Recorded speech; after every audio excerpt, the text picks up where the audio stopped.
He's definitely not a dog, but he is certainly a man. And yes, indeed, he can communicate with dogs, and that is why he is known as DogMan. Howdy, I'm Jeff Goldsmith, and this is the Q&A. My agenda is simple. Each week, I plan to bring you in-depth insight into the creative process of storytelling. And folks, Dogman basically is a superhero, in my opinion, and we have a super writer-director, Luc Besson, with us today as our guest to talk about his latest film, Dogman. This is a very unique film. It's got a strange story, and I particularly absolutely love dogs, and seeing this anti-hero who could communicate with dogs and even fight crime with them, I gotta say was kind of awesome in my book. We, of course, talked about Luc Besson's other films, and he was very forthcoming about his creative process, so I know you'll dig this episode. And speaking of things to dig, folks, I hope you check out Backstory Magazine over at backstory.net. You could find us on a desktop or laptop or via our iPad app, Backstory. And we recently published our Oscars issue, but we keep adding new stuff to it even after we published, which is why there's a Dune Part 2 excerpt that's up live now as well. You could read that excerpt for free on our website. Of course, the entire article is in the magazine for readers and subscribers. So if you're not already a subscriber, I hope you consider becoming one over at backstory.net. But now, without any further ado, let's jump right into our interview with writer-director Luc Besson about his latest film, Dogman, which is in theaters now exclusively. So if you want to support independent filmmaking, go see Dogman in theaters, or if it's not playing in your city, catch it on VOD sometime soon. Well, so Luc, it's good to see you. Good to see you too.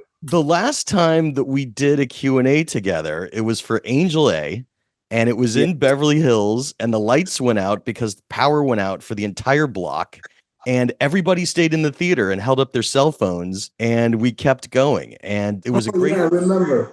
It was a wild, fun Q&A. I hope there's no power outages today because that'll really mess us up here on Zoom. But it's okay. We get used to it now. Yeah, exactly. So I'm going to start way back to give our listeners and viewers of the Backstory Magazine YouTube page a sense of who you are. Your parents were scuba diving instructors, and when you were younger, you wanted to be a marine biologist, but you had a diving accident, if I've read this right.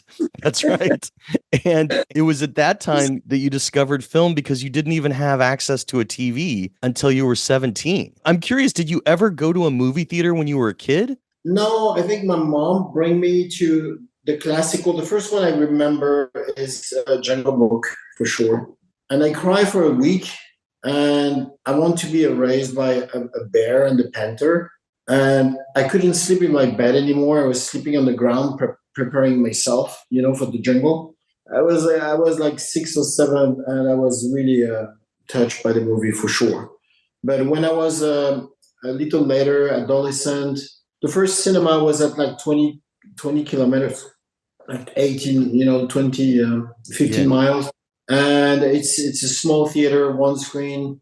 And no, they never bring me there. You wanted to be a marine biologist at one point, but then you changed gears because you realized a lot of the art and writing that you'd been doing could apply to film, but you were rejected from film school. Oh yeah, I was rejected from school. From film school, from basically all the school. No, I think it takes a while to understand that I was maybe not stupid. I was just like interested by different things. That's all. And when you're living in Coulommiers, 60 kilometers from Paris, in the country of cheese, because Coulommiers is a cheese, and then you say, I want to make movies, everybody's laughing for sure, because it's not possible. It's just not possible. I said, I have no choice. This is what I want to do. And, my family, my mom and my dad, they separate and they recreate families. And I was the only unique child from this catastrophe. And they put me on a boarding school at like 13, which is basically the worst thing you can do to a kid at 13. So you don't know where you belong.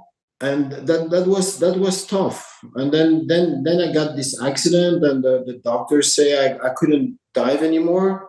And then I was really lost because my only passion was the sea, the dolphins.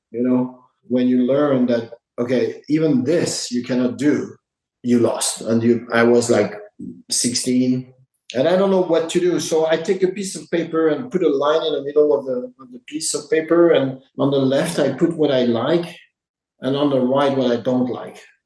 That's what I try. And I realized on the left that, oh my God, everything is creative. It was, writing and painting and music and everything. Everything was creative. Photo.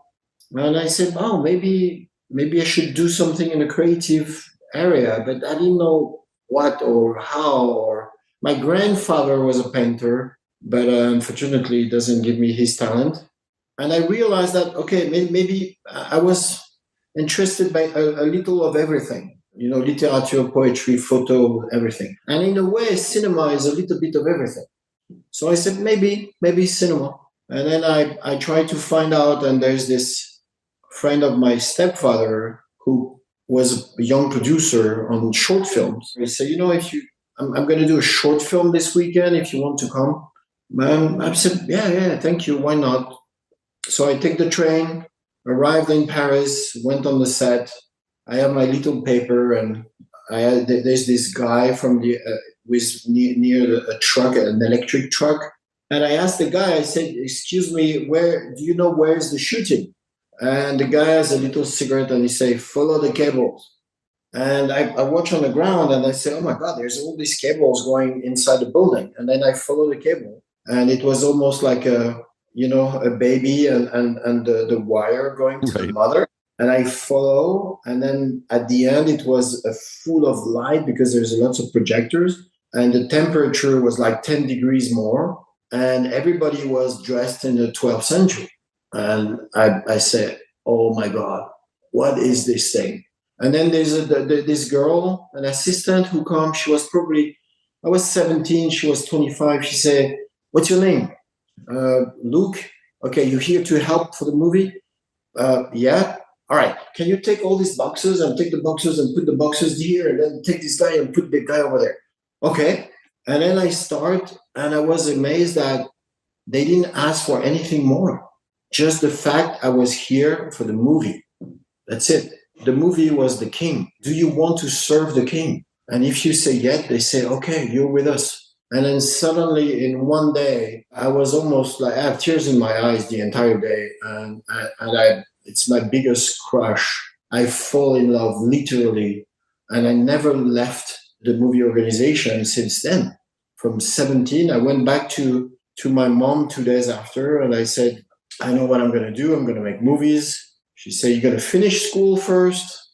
I said, no, I'm going tomorrow in Paris and I'm going to make movies. So I quit school the day after.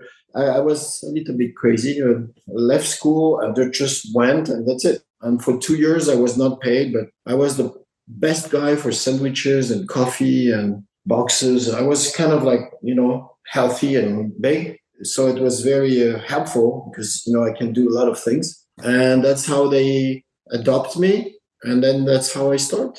Well, so here's a question. Do you remember what movie set it was that you walked onto? It was a short movie about, I don't know how to say it, a man who fabric a lute, this very old guitar from the 11th century.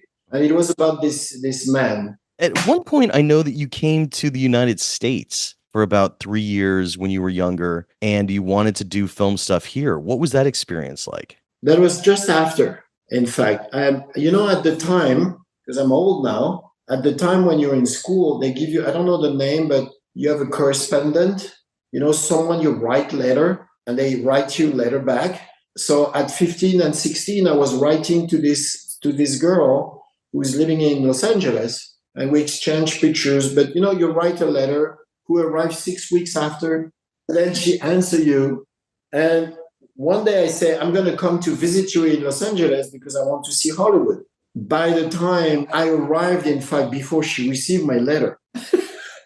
So I went to the address and say, hi, it's Luc, it's me. She was very nice and she let me stay at her place. And she has one or two friends who were secretary at Universal. So got a pass and went there. Find this producer who speak a little bit French, and he say, oh my God, what are you doing here? And I lie. I say, I'm an assistant. I want to see the thing. He said, okay, come on my set. So I spent a couple of weeks on I don't know the name in English, Max the Menace. Get Shorty. Yeah. Okay. You know Yeah. the TV series, Right. the black and white TV series, and then in the 70s they did a long feature film with it. So I was on the set doing Xerox and doing French sandwich, Right. and they were very nice, and they let me watch the shooting for like 2 3 weeks, and I was more than happy to see how they work, and that was amazing. I just do like 2 3 weeks. I was not paid. I was just like a guest, helping as a guest. Okay. As soon as I came back to Paris, I was like 17, and I was like, yeah, I work on Hollywood. I was on this movie, and I used that a lot. And everybody at the time was impressed that I went to LA, and because obviously I lie and I say I was there for the entire film, which Right. which is, it's a lie. I have to admit.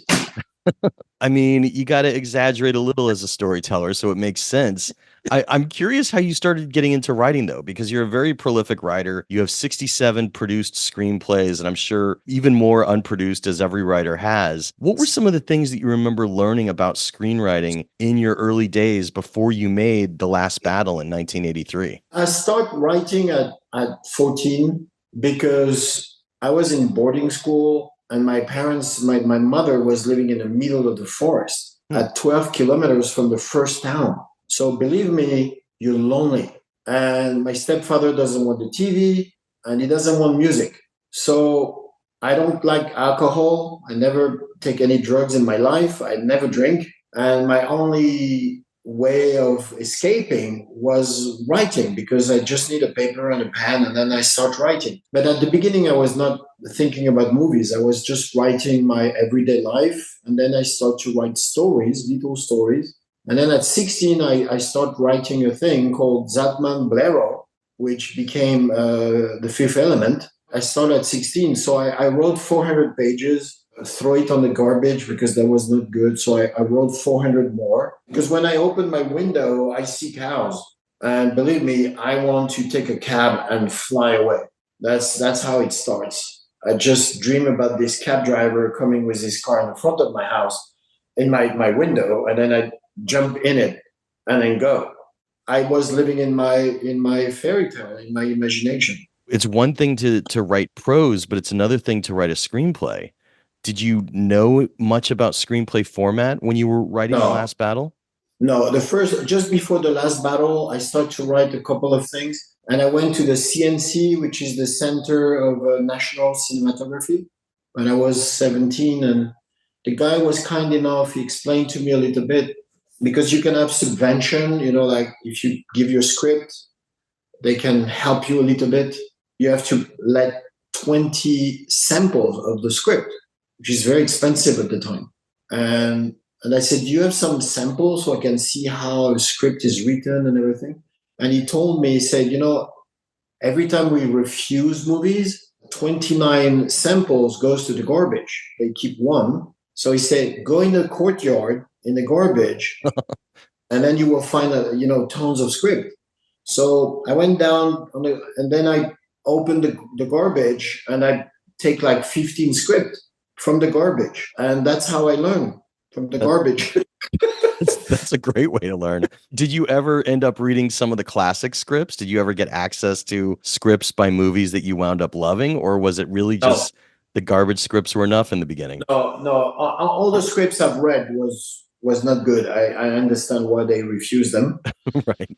but at least it was sequence number one, enter your day, Yeah. the way it was written. And then after I developed a script called Subway, and then I met this guy who was a screenwriter, a French one, who was kind enough to help me. Like once a week, I go to his place, have a couple of hours with him, and I learn a lot with him because he was a professional, and he explained to me different things about the characters and the plot and the arch, and so I knew a little more. There is one thing very interesting. When I arrived to Paris, so I was 17, and there's this address where you have this very famous bookstore specialized on movies. Okay. Every books is about movies. And at the time, I think I have like 100 francs, so basically $20. And I spent 2 hours in the shop because what is the best buy I can do with it?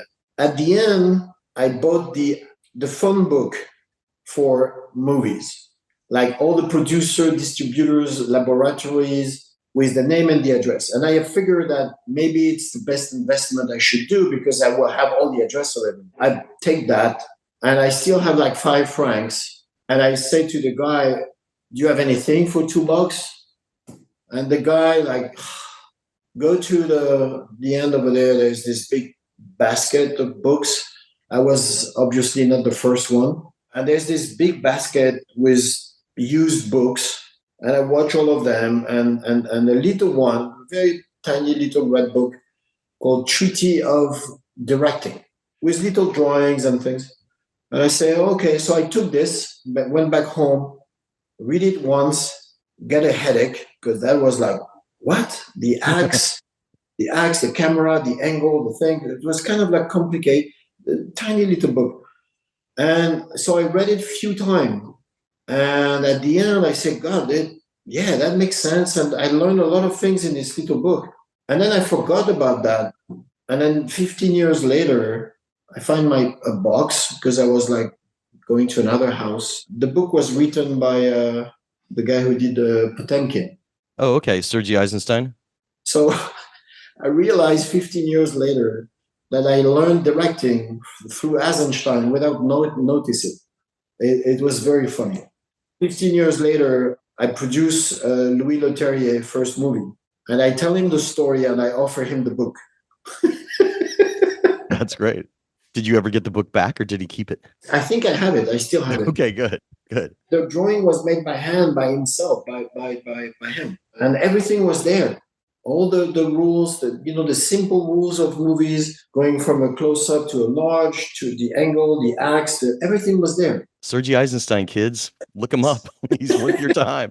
Well, so, I want to get to DogMan, but I would be remiss if I didn't just ask you. I'm going to ask you about some of your films that I love really quick of what was your biggest lesson, your biggest takeaway? Because each of these films could be their own podcast, but they're not going to be. So I'm just going to say your first big film, The Last Battle. What was your biggest lesson? What was the light bulb moment that you still remember? And I'm just going to ask that a couple times, and then we're going to get right into DogMan. The first film is never give up. No matter what, never give up. The Last Battle, I don't have money. And suddenly Subway arrived, and I have Isabelle Adjani, the #1 actress in France ever, and Christopher Lambert, who was just getting out of Tarzan, of Greystoke. And so suddenly I have the toys. I can take a Steadicam. That was the beginning of the Steadicam. And suddenly I have all these tools. I can do things. I'm not obliged to steal things. Right.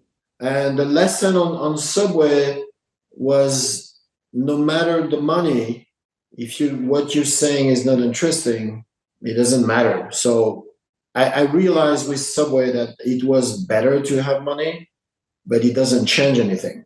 If you frame your storytelling is shit, doesn't matter. La Femme Nikita, one of my just all-time faves. What was a big lesson there? It was not a big shock for me. And Nikita, after Subway, kind of knew how to do it. So it was more about the acting. I don't have like a huge souvenir, except that it's the first one where I decide to be the camera. But on La Femme Nikita, I was never totally happy with the frame. So I decide that, okay, I'm going to do the frame. So it's the first time that I was on the camera for the entire film, like at 3 feet from the actor, talking to them and really like going with them. So it changed a little bit the way of shooting. The souvenir that I remember is in the middle of the shooting was my birthday. We make this race with Muppets and I break my leg in 3 pieces. I continue the shooting with my my broken leg until my hips. For example, there's some shots where you have to run after Nikita, and Right. I was on a platform with wheel, and the grip was like pushing, very fast. And I was laying down with my big leg, white leg, and it doesn't matter. I was continuing. That's what I remember. That's funny. As a script, Nikita's just brilliant. And, like a pairing of Nikita that people often talk about, obviously, is Leon the Professional because he's in both movies. And I know you've been asked this question a million times, but I'm going to ask it again. Enough time has passed. Natalie Portman, have you ever considered, now that she's a full-fledged adult, she's a mom, have you ever considered a Leon Professional sequel? No. But No, what was interesting is but I didn't have the idea at the time, but to see Matilda at 17 or 18, got it. when she started to become, a woman, and then now she really have to do her life and leave Leon in a way in her head. Sure. That was a moment very interesting, but I got the idea too late. I still think one day Natalie Portman, an assassin, maybe retiring, maybe she's mentoring somebody. It just seems like it's right there ready for you to grab. I won't hold my breath on that one. I've always loved The Fifth Element. What was something that was like a light bulb there? So I started writing the script at 16. So, and then I made the movie at 30. At the beginning, I have two scripts. I have a part 1 and part 2. It was 400 pages.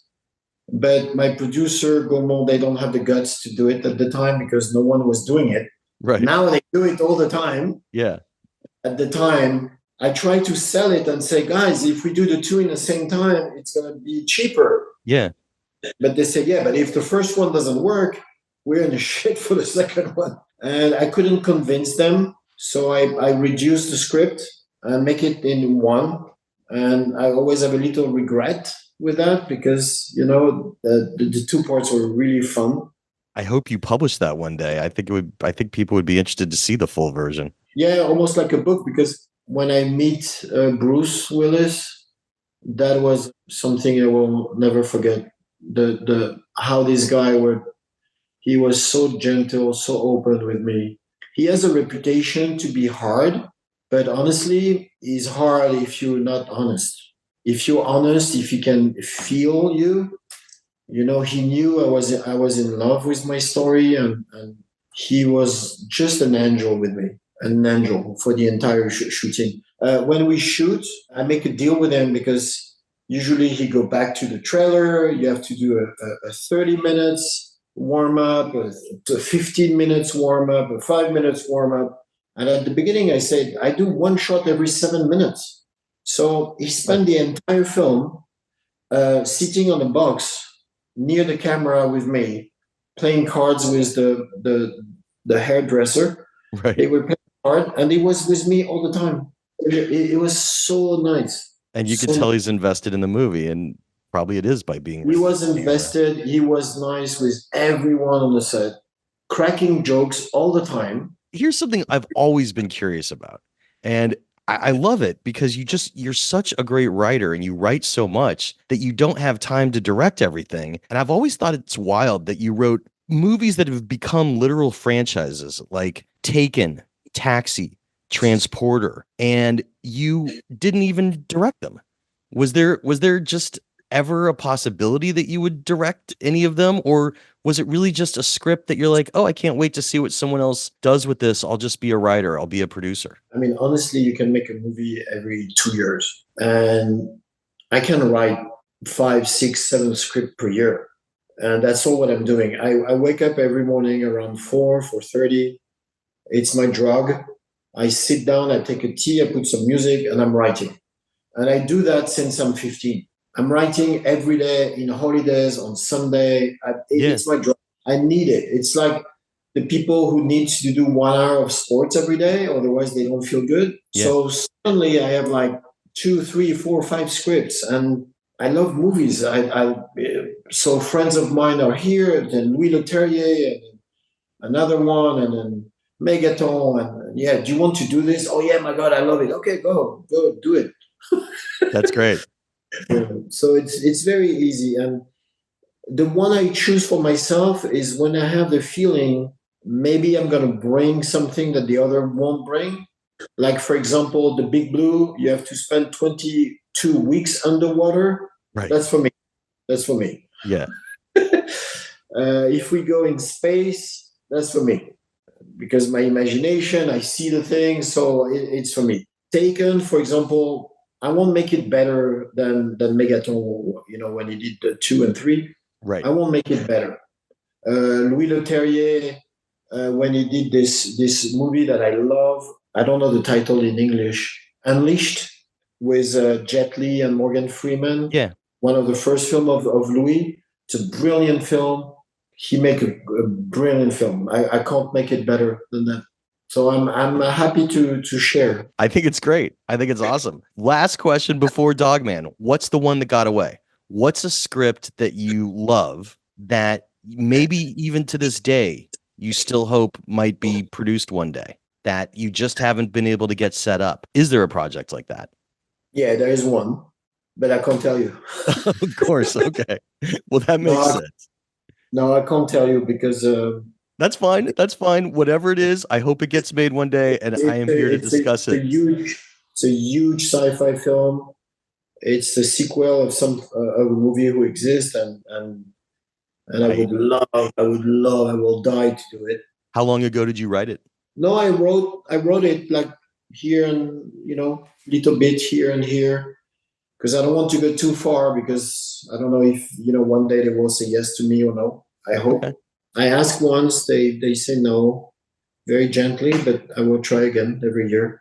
I would love to do a James Bond, for example. This I would love, because I love the character, and I've seen James Bond since I'm like, I don't know, 14 or 15, and I like the character. It's funny. Getting straight into Dogman, it is a wild movie. It's in theaters. If you're hearing this podcast, it is in theaters. So support independent cinema. Go see Dogman. Tell us about the concept. When did this wild concept for Dogman come about? How did it reach you? I read this little article about this father who throw his kid in a cage with dogs and leave it there for 4 years. And I'm a father of 5, and I said, what's wrong? Like, how it's possible? But most important, because that's just a little bit. Most important is what become of this boy when he's 10, 12, 15, 20, 25. How can you survive? Do you become a terrorist? Do you become Mother Teresa? Sure. It's just incredible for me. And then I start to write the story and say, okay, what happened to this guy? I think everyone has the choice to, when something very bad happened to you, to transform this in something good, or to transform it in something bad. If you transform it in a bad way, you become the Joker, and Dogman is the opposite. The same bad things happens to him, and no matter what, this guy decides to be good, and it's fascinating. And it's almost the same pattern than Frankenstein, for example, or Elephant Man. At the beginning, you say, "Oh my God, he's a monster," and then you, little by little, you learn about this monster, and then you realize that he's not a monster. He's actually pretty good, and the monsters are around him. It's not him. So it's a little fairy tale about the society of today, but it's so gentle, and that's why I love about the movie, is to get scared about him on the first few minutes, and at the end to love him so much, like Elephant Man. That makes sense. I'm curious about your process. How important is outlining to your writing process? So on Dogman, did you sit down and do an outline on a piece of paper or with note cards? Usually, my process is, I have an idea and I let it grow, and then I take some notes, because I don't want to forget. And sometime after a few weeks or a few months, I sit down and I just put like little pieces of, okay, if we start at A, where is Z? Where are we going with that? What's the story? Where are we going? And so I put the basis, and basically when I have 4 pages with 4 acts, even if there's holes in it, but I basically know the beginning, I know the end, and I have a couple of good ideas in the middle somewhere, then I start to write. So the first process can take 10 years. It happens on some script where it takes 10 years. Lucy, for example, it takes me 10 years. But when I start to write, when I take the pen, I'm printing. So it takes 2 weeks, 3 weeks. You write your first draft by hand. Not the first draft, all of them. But when I write, it's printing. Like DogMan, it took me probably like 15 or 16 days. That's it. What year did DogMan begin for you? 2 years ago. But when I have the first draft, then it can take a long time, because then the second draft, and then the third, and then the fourth. Then I let my producer, Virginie, to make some comments, and then some friends of mine, see some reaction. So at that point, do you have somebody type your handwritten script into proper script format before you get it out for notes? I have my trustful assistant, Isabel, who works with me since more than 20 years now. She can read my handwriting. That's amazing. And she tape everything. So then when I have the draft typing, then I make the correction by hand, with arrows. And that sounds like a mess, but I'm sure it drives Isabel crazy, but she's used to it now. Yeah. You said it was about 2 weeks to get your first draft. And so when you sit down to write, how many hours would you say you write for a day? You told us that you like to wake up early in the morning. When I'm in the process of like writing the first draft, I wake up at 4 and I stop at noon. Ooh, hey, I'm jumping in really quick to remind you to check out Backstory Magazine over at backstory.net. We recently published our Oscars issue, and there's tons of cool stuff to read in there. But of course, we always publish new articles even after our issue comes out. So for instance, you could check out a great Dune Part 2 article inside the magazine right now. And if you'd like to read an excerpt of it, you could read over half the article on our website's blog right now. So look, it would really mean a lot to me to have my podcast listeners and iTunes and Spotify and my YouTube watchers of the Backstory Magazine YouTube page support my passion project. So thanks for considering becoming a subscriber. But now, without any further ado, let's jump right back into our interview with writer-director Luc Besson about his latest film, DogMan, which is in theaters right now. And if you can't see it in a theater, of course, down the line, I hope you'll check it out on VOD. But if it is in a theater near you, I hope you'll consider supporting independent cinema and going and seeing it. The character of Douglas in DogMan is very interesting. And one of the things that he realizes early on, of course, as many of us had, is the word God backwards is dog. And dogs become his salvation is basically the theme of your movie. At what point do you remember that idea coming into play for Douglas? There's always a moment where you search what was written about dogs, like philosophy about dogs. Like you're just searching everywhere just to nourish yourself a little bit. Poem about dogs, and then I was writing DogMan on the paper, and then I realized like, oh God, dog, God, oh, and I realized, so I take a note because I can use that somewhere, maybe, I don't know. So I have that somewhere, and when you do your puzzle, and sometimes you say, oh, okay, I can put this one just in. That's how it works. You just have to put music and let yourself go and grab a lot of it's almost like, okay, I know I'm French, so with the French it always come back to cooking and food. But the first part is going to the market and buying good stuff.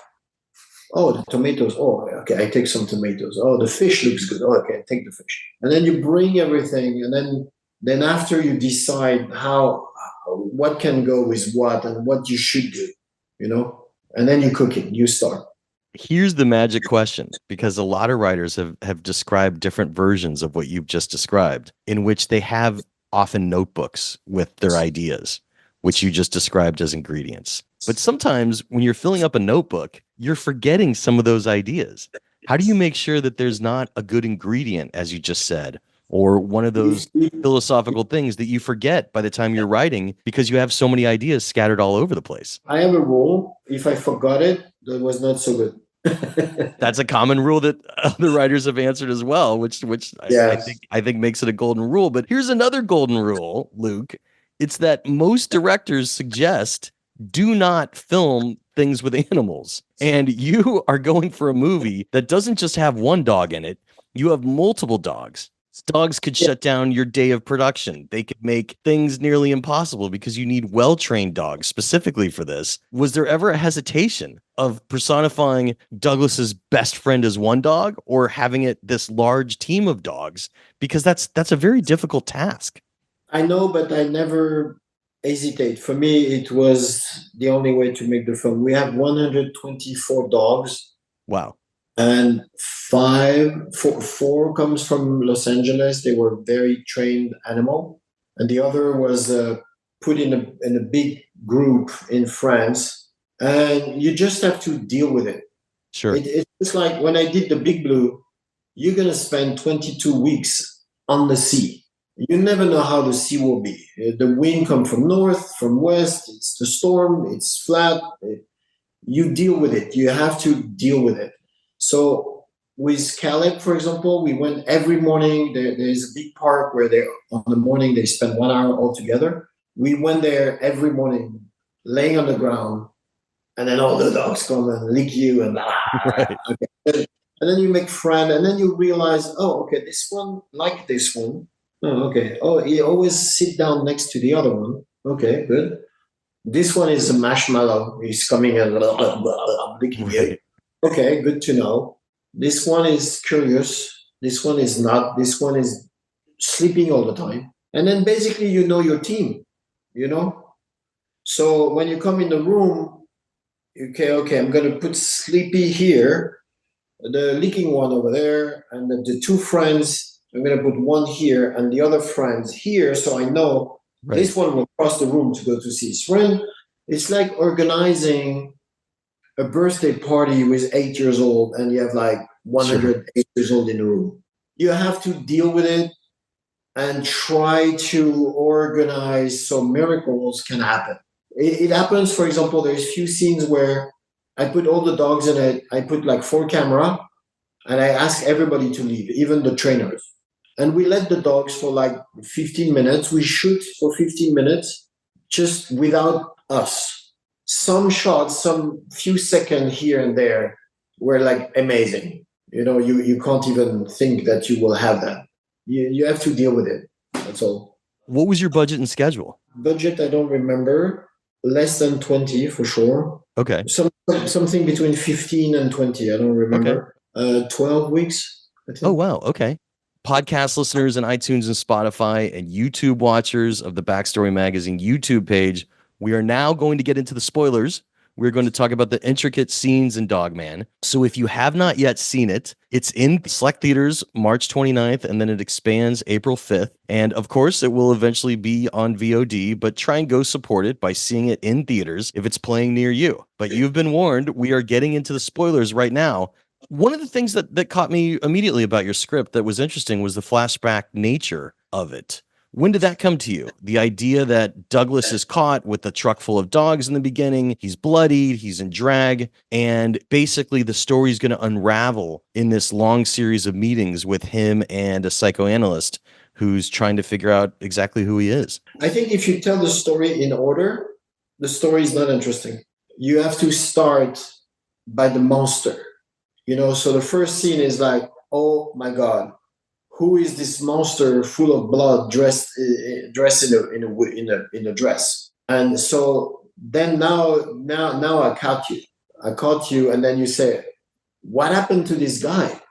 And then later, when you start to talk, you want to know what happened when he was young. So it's a technique to grab you for the entire film, because until the end, you want to know how it's going to finish. You know, and you know only at the end why he has blood at the beginning. One of the things that I love to hear from screenwriters is left turns, which is an idea that was so wild or too expensive that although they wrote it, they had to later abandon it. It was never shot. What was a left turn on DogMan? Something that you really wanted to do that would have been a wild sequence, but it was maybe too expensive or would take too much time to shoot, or you just realized it was too silly of an idea? Honestly, no. So there really wasn't some discarded idea from your early first draft phases that never made it? No. Okay, good. There's a piece that I put on the garbage, like a 15 minutes, almost like a loop.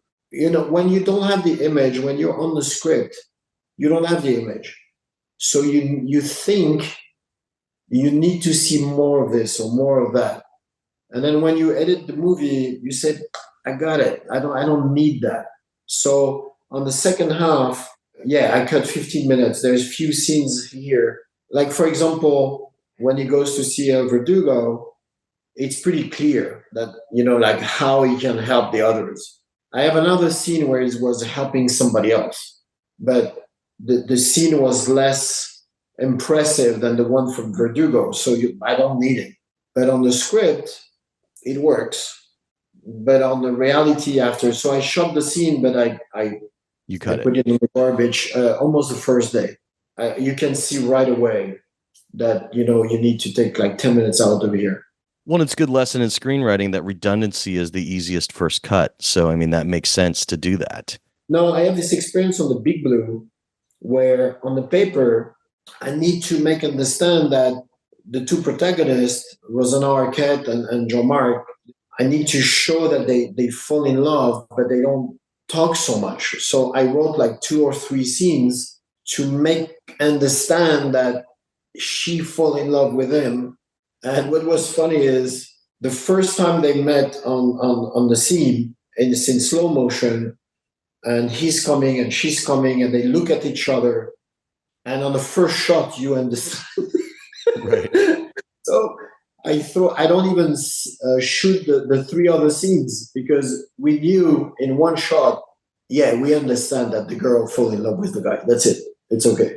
There's a childlike nature to Douglas because, Yeah. his childhood was stunted by being thrown into the dog cage. And even just the act of the stealing of necklaces and, expensive items with a cavalcade of dogs, robbing these houses, it has an almost childlike nature to it as well. I'm curious if you ever considered a PG-13 version of this film rather than an R-rated version, because I could see just, for kids' natural love of dogs. I don't mean to infantilize it. I don't mean to dumb it down at all, but I'm just curious if you considered an all ages version. No, I have to cut few things to be sure it's rated R.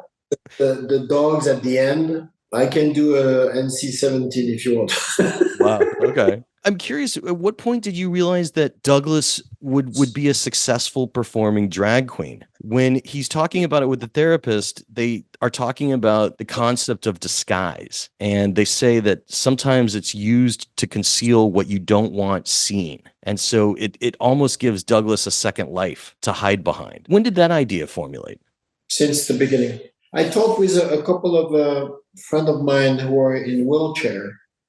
I have so much respect and love for them because they cannot have a normal life like us. They can't walk. They can't do a lot of things, and they have to organize in their head another dimension where to live. Where to have another normal life and playing, be an actor. Not specifically for handicapped people, but for people who doesn't feel good in their life, the fact to be somebody else as an actor, because you're playing a king or you're playing a beggar or you're playing whatever, or even a flower, but to be somebody else for a moment, it's a huge help. Most of the actors are people who in their own life doesn't feel so good. I mean, for lots of actors I have seen, they feel much better when the light is there and they're a king and they can play. And so for him, for Douglas, when you see at the beginning of his life and the fact he's in his wheelchair and he was abandoned by his family, yeah, for sure, being somebody else, playing is a way for him to escape and to be someone for a moment, no matter what it is. Could be a drag, it could be a Shakespeare. It doesn't matter, in fact. So he went to this cabaret, and all these drags are in this cabaret. And yeah, of course, if he can play somebody, he is happy. But if he goes to the Royal Shakespeare, they will never take him. But if he goes to the cabaret, maybe they will take him. And he had an early love for Shakespeare as well that you show, Yeah. in which, he was able to recite, so you understand where that performance aspect comes from. So that makes Yes. sense too. The whole time, one of the things that I love about watching your films, sometimes your screenplays are so intricate, I'm just not sure where it's going. And with Dogman, I'm like, how is he going to end this? And you did this really interesting thing thematically, again, calling religion back into it, where we learned that Douglas was really just kind of there, answering the questions of the psychiatrist because he felt like it, but he knew he could escape anytime because Douglas really is a superhero when it comes to dogs. So the dogs, facilitate his escape, but then he comes into the shadow of a church steeple in the street and has this moment of pleading with God about his purpose. And it's a very interesting ending that I absolutely did not see coming. What kind of inspired that ending? And were there other endings that you played with before you reached this ending? Because it's always interesting to hear that as well. Oh, I have the ending since the beginning. For me, as soon as the movie, the first 5 minutes when he see the doctor for the first time, Douglas knows the end. He knows the end. He can't live. He do his best to go through this life, but it's too hard. He doesn't have the answer. Like why it's so hard? What do I do wrong? So of course, there's a moment where you're going to turn to God, one God, and you say, okay, what do I have to understand? Because why I'm suffering so much? So I knew the answer. I knew that he will ask the question at the end for sure. What was interesting is for the entire film, this doctor tried to save him, and you realize that for the entire film, it's Douglas trying to save her. And you realize that just at the end, because he saved her, because she's also in trouble. She's also not happy, but before to leave, he's going to save someone. Antagonists can be tricky sometimes. And here you have El Verdugo, you have Douglas's father, and you have the insurance adjuster Ackerman as kind of the three antagonists that come into his life. Was it always three? Were there more? Were you ever combining them? Was the insurance adjuster, someone else? Because it's always just interesting to hear, because I could have easily seen you had one specific antagonist for the whole movie, but you kind of split it up. No, they have a different role. Verdugo is the bad guy. He's living outside of the society. He's a thief. He's killing people. So it's clear that this guy is bad. The other one, the Ackerman, is in a society. He's in a good side. So what was interesting for me is to show that on the good side, he has the same view. In fact, as soon as he sees someone weak, he wants to abuse him. It was a way for me to ask the audience, say, who is the real bad guy? Is it Verdugo or is it the other one? Because Verdugo, it's clear. The other one, it's even harder. It was also important to see the two guys who come to fire him from the shelter, because they're not bad guys. They understand Douglas, but this is the law and this is the rules and they have to do it. So that was another point for me, this guy. And all the refusal also when he's looking for a job. All these guys are nice. They're not against him, but they don't want a guy in wheelchair. And I need to show the refusal a few times to see that in the cabaret, people who are different can accept him much more easily than the people who are normal. And that totally worked. I mean, without a doubt, because, he really found his place at the cabaret. Yeah. I'm curious, though, was there ever any plans to bring back his dad and his brother? Obviously, they're jailed. And I was just curious if there was a face-off between them. Like maybe all these years later, they got out of jail. I was almost slightly expecting them to come back. On the first draft, I knew that the dad won't support jail. So he killed himself after a few days. And the brother, as soon as the brother is out, he was so horrible with Dogman that Dogman won't let him go for sure. What was your toughest scene on the page? The one you kept coming back to over and over as a writer? And what was your toughest scene as a director? No, I think it's not so much a scene. It's the dialogue between the doctor and him. Yeah, so there is a moment where I try to take all the scene with the doctor all together out of the script and to look at like one scene to see, like, are we saying twice the same thing? Is it interesting enough? What do we learn about Dogman? What do we learn about her? So that was complex to write the entire dialogue between the two of them to be sure that it's fluent. It looks logical what they say. It's interesting. It's intelligent. Not too much. Just to make it like real. And I'm very, very pleased with that because the way they played together, the dialogue was like. What was something that was logistically or just a tough day that you had? No, every time I have more than 60 dogs, that was complicated. Right. But the one I was more nervous was when he sing Edith Piaf. There's a moment of truth. You have the makeup, he's ready, he trained for months. You put 3-4 camera, you put the music, and you will have it or you won't have it. There's no between. And on the first take, everybody was crying in the room. Everybody was crying. It was just like, wow. I knew he would be good, Caleb, but he was really better than unexpected. There's some moments, some shots where I see Edith Piaf. I don't see Caleb. He gave a fantastic performance. Well, what's next? I'm going to do another movie with Caleb. Does it have a title? Could you tell us anything about it? Yeah, we announced it not long ago. We're going to revisit Dracula. Is there anything you want to tell us as a tease about it? I know it's something you've been working on for a while. I just came back from Lapland. I was shooting at -15 in the snow by night. That was fun. Wow. No, I'm very, very happy. And I think Caleb will be exceptional in this part. And Christoph Waltz will opposite him. And I love Christoph. He's one of the best actors ever. And I'm so glad and so happy to work with the two of them. And so we are building the castle right now. And it's really, really fun. Not the same kind of movie than Dogman for sure. Right. It's going to be more fun. Yeah, I'm very, very happy to do that. Well, look, as you know, I'm a fan of your work. We made it through this interview without any power going out. So that's a good thing. And I can't wait to interview you again. Luc, thanks again for your time today. Thank you, Jeff. Thank you so much. And have a great day and see you soon, my friend. Thanks a lot. And that's how the Q&A went down. Special thanks again to writer-director Luc Besson for being so generous with his time and coming down to speak about his latest film, DogMan. Of course, it's in theaters right now, so I hope you'll support independent cinema by seeing it in theaters. Or if you can't see it in theaters, I hope you'll check it out on VOD down the line when it hits there as well. And speaking of cool things to do online, I hope you'll also check out Backstory Magazine over at backstory.net.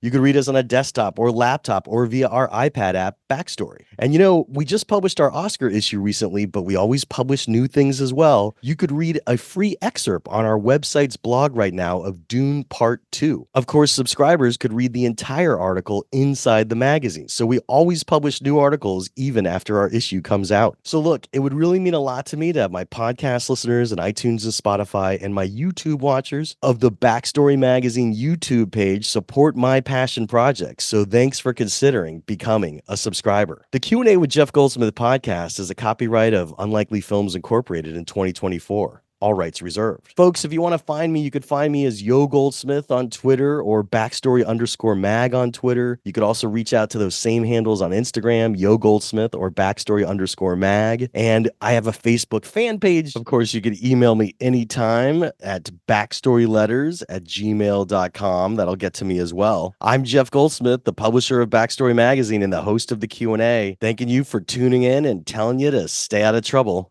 Till next week.